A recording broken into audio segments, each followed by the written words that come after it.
안녕하세요. 김효진 목사입니다. 이 영상은 성경 통독하시는데 도움을 드리기 위해 마련한 영상입니다.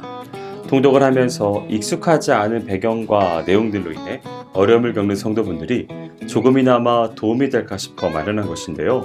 조금만 관심을 기울이시면 읽으시는데 유익이 있을 겁니다. 그럼 오늘 읽을 부분에 대한 안내를 해드리겠습니다.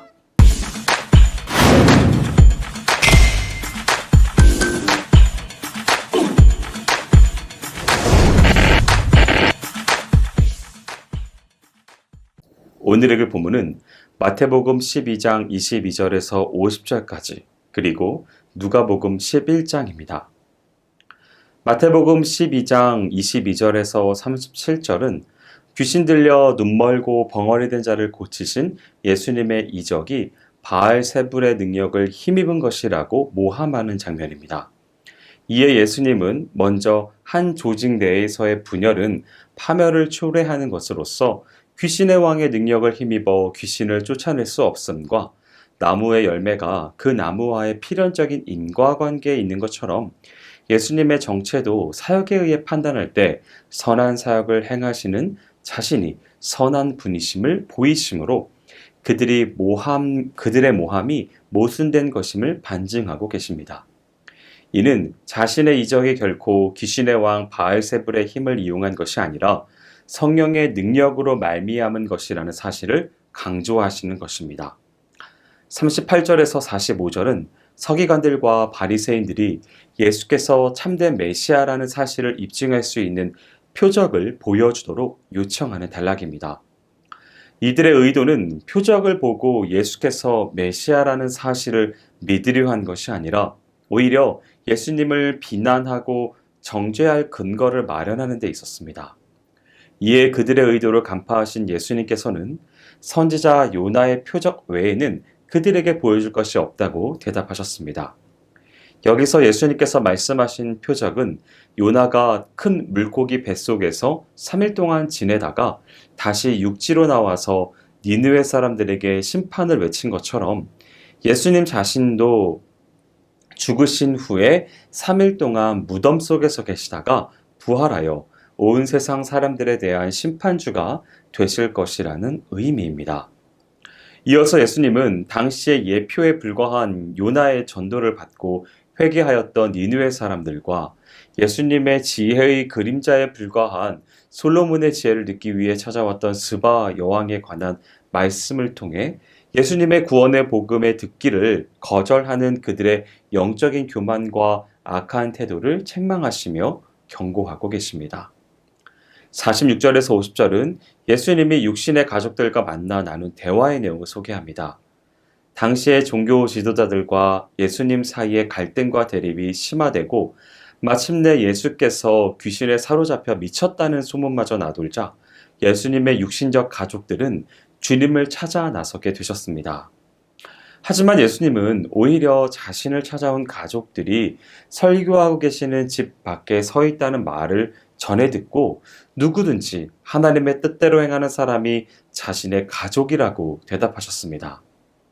이는 진정한 하나님의 나라의 가족은 혈육으로 맺어지는 것이 아니라 하나님의 말씀을 행함으로 맺어진다는 것을 보여주시는 것입니다. 누가복음 11장은 갈릴리 사역 이후에 유대 지역을 중심으로 진행된 예수님의 후기 사역을 보도하는 일련의 기사들입니다. 1절에서 13절은 예수님과 유대 종교 지도자들 간의 충돌과 논쟁이 격화되는 상황 가운데 제자들에게 기도에 대한 교훈을 가르치는 단락입니다. 이 기사는 마태도 기록하고 있는데 마태는 산상수훈의 일부로서 하나님 나라의 백성이 어떻게 기도할 것인지를 가르쳐주고 있습니다. 반면 누가는 시기나 장소에 대하여 특별한 언급이 없이 단지 제자들의 요청에 의해서 예수께서 가르치신 것으로 기록합니다. 먼저 예수님께서 가르쳐주신 기도의 내용이 나오는데 이는 산상수훈의 주기도문과 큰 차이가 없습니다. 다음으로 예수님은 기도의 자세에 대해 가르쳐 주시는데 먼저 밤중에 찾아와 강청하는 친구의 비유를 통해서는 기도할 때에 응답이 될 때까지 인내와 열심을 가지고 기도해야 할 것을 보여줍니다. 그리고 예수님은 구하라, 찾으라, 두드리라는 기도의 방법을 제시하십니다. 14절에서 28절은 예수님과 유대 종교 지도자들 간의 갈등이 표면적으로 드러난 사건을 다룹니다. 이는 마태복음 12장에서도 다룬 바 있는 바알세불 논쟁입니다. 예수님은 강한 자의 비유와 7 귀신의 비유를 통해 다시 한번 하나님의 능력을 힘입어 사단을 쫓으신 것을 강조하십니다. 그러나 예수님을 비난하던 바리새인들은 영적 무지의 상태에 있어 하나님의 나라의 복음을 영접하지 않고 도리어 하나님 나라의 실체이신 예수를 배척하고 핍박하는 죄를 범하고 있습니다. 한편 예수님의 메시아 되심을 배척하는 중에서도 한 여인은 예수님을 찬양하는 신앙을 보여줍니다. 29절에서 36절은 압달락에서 바알세불 논쟁과 함께 제기된 표적에 대해 예수님께서 답변하시는 장면입니다. 이 또한 앞에 마태복음에서 다룬 바 있습니다. 요나의 표적을 말씀하신 예수님은 당시의 지혜의 그림자에 불과한 솔로몬의 지혜를 듣기 위해 찾아왔던 스바 여인과 예수님의 예표에 불과한 요나의 전도를 받고 회개하였던 니느웨 사람들과 당시 유대인들을 비교하여 솔로몬이나 요나가 예표하고 있는 실체이신 예수께서 그들에게 회개를 선포했음에도 불구하고 회개치 않는 그들의 완악함을 책망하고 계십니다. 한편 예수님은 이미 주신 메시아의 표적을 보았으면서도 이를 깨닫지 못하고 오히려 예수를 거부하는 자들의 영적 우매함을 등불 비유를 통해 지적하십니다. 즉 그들은 마음에 빛이 없어 이미 주신 표적도 깨닫지 못하고 또 표적을 구한 것입니다. 37절에서 54절은 유대의 종교 지도자들을 더욱 적극적으로 책망하시는 장면이 나옵니다.